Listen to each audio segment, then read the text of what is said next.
Hey friends, what's up? So I finally got the Elektron Digitakt, and while it's got a steep learning curve, I'm already starting to see just how powerful it is as a sampler, sequencer, and even for sound design.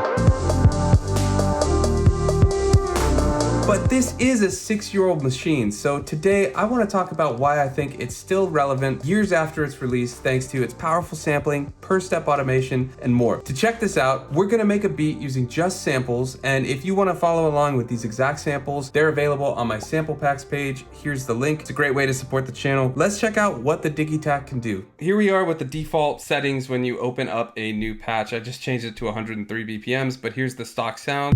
So we're gonna find some new sounds to use. I'm gonna go over to start with a Lindrum. Yep, and then we'll get a snare. Perfect. So now let's start getting the melodies. I like to always have a fifth, like here it's C4 and G4. If we go to Chromatic Mode, let's get a drone. I have some drones from my Prophet 08. That should be perfect. Yeah, I have some LA Rain for that Blade Runner type vibe. But I honestly think what we might do with it is actually slice it up and get a really crazy percussive sound. So let's check that out. So if we go to function source, so that is a sine, we can go down to slice and we'll hit that.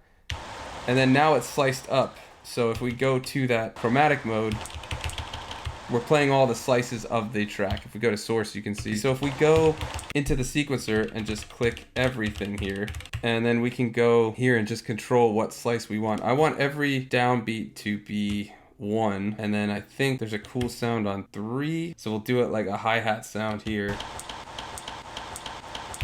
Now we'll just do it with the filter, add a little bit reduction, little reverb, and then let's tame the length.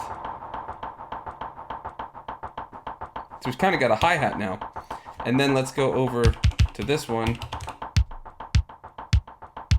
Now we've got a kick and a hi-hat. This is my main sound. That's what I want to be the main bit. So what I'm gonna do is test out another one of these machines, and I'm gonna go over to Werp, which is their warping. Let's try that. So you can hear there's a bit of a clickiness, but what I like about it is it turned that drone into almost an arpeggio. So let's just see if we do 1/8. Yeah, that's perfect. So let's put that in right on 1. And we're gonna have to fix the amp.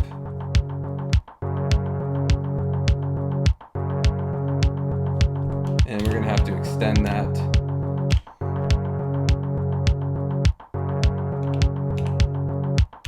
Shut off the second one. There we go. Now let's get a little reverb, pinch of delay. We've got some distortion on it. Go to the filter, little envelope. Perfect. We could also change things around, but I don't like that. I like it on the 4. So let's get the snare in. We'll just do 5/5 and we'll add a little velocity. We'll change the volume per step on the snare to get some ghost notes underneath the rest of the snares, just to add a little more variation. We'll put one here too, real quiet.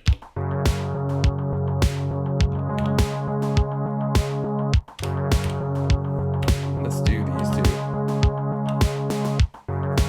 Yeah, that's perfect. All right, and then let's get some hi-hat. And we'll just do some fills here. And again, we're just gonna mess with the level a little bit. All right, let's hear what that sounds like.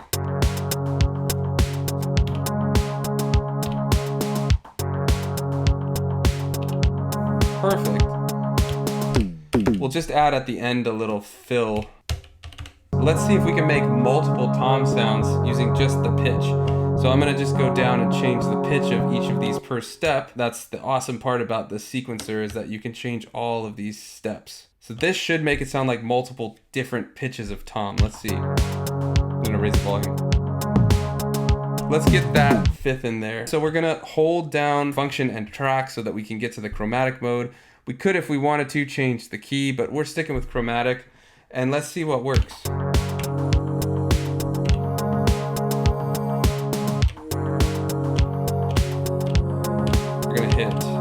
function and pattern, which is the metronome. If you hold it, you can control, because I want a pre-roll. So I'm gonna do 4/4, totally hit the wrong one. We're gonna do just 1 bar of pre-roll, and then let's get out of that by holding that menu again, and we'll hold the record and play button to start recording, and there will be a 1 bar pre-roll.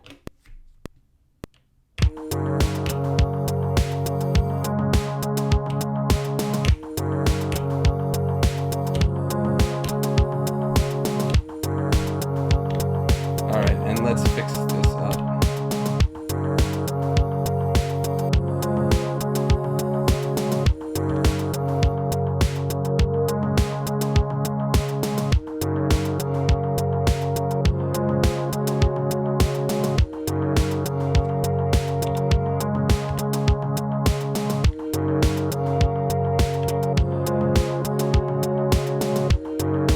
Perfect.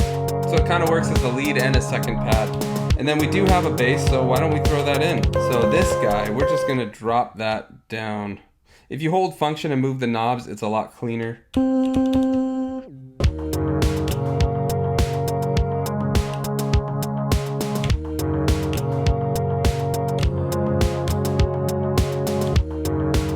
And if you just go to trig, function and trig, it goes to quantize. I'm just gonna fix that up. And again, I just wanna go back to this one. Absolutely love that you can take a full-on ambient field recording and turn it into hi-hats. Let's shut the metronome off. Now, one thing that I do wanna do is go back to the actual hi-hats. And we're gonna go and just move these around the grid a little bit. So if you just hold each step, you can move the micro timing of it. It just makes it a little more human. Okay, so I've got all of my sounds, and I even did some sequencing. Here's all the patterns.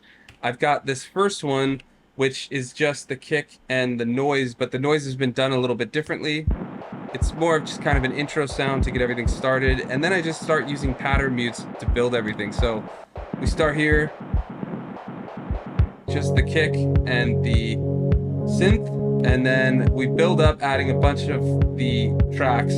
So with all of that done, the last thing that I do want to check out is the master compressor, because I want to try to do mastering in the box just as an experiment with this machine. So we're just going to go to function LFO, which goes to the master effects. You have the compressor, internal mixer, and the external mixer. So we're just going to go with the compressor. That's all we need right now. So let's just move the mix all the way up. Okay, so we're gonna move that threshold a little bit.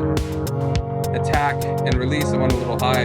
Now I could do sidechain to the kick. You actually get the option to sidechain everything globally to one specific track. So for this instance, I have the sidechain set to the kick. So let me just lower that threshold. You can hear every time the kick hits, everything ducks and pumps under it.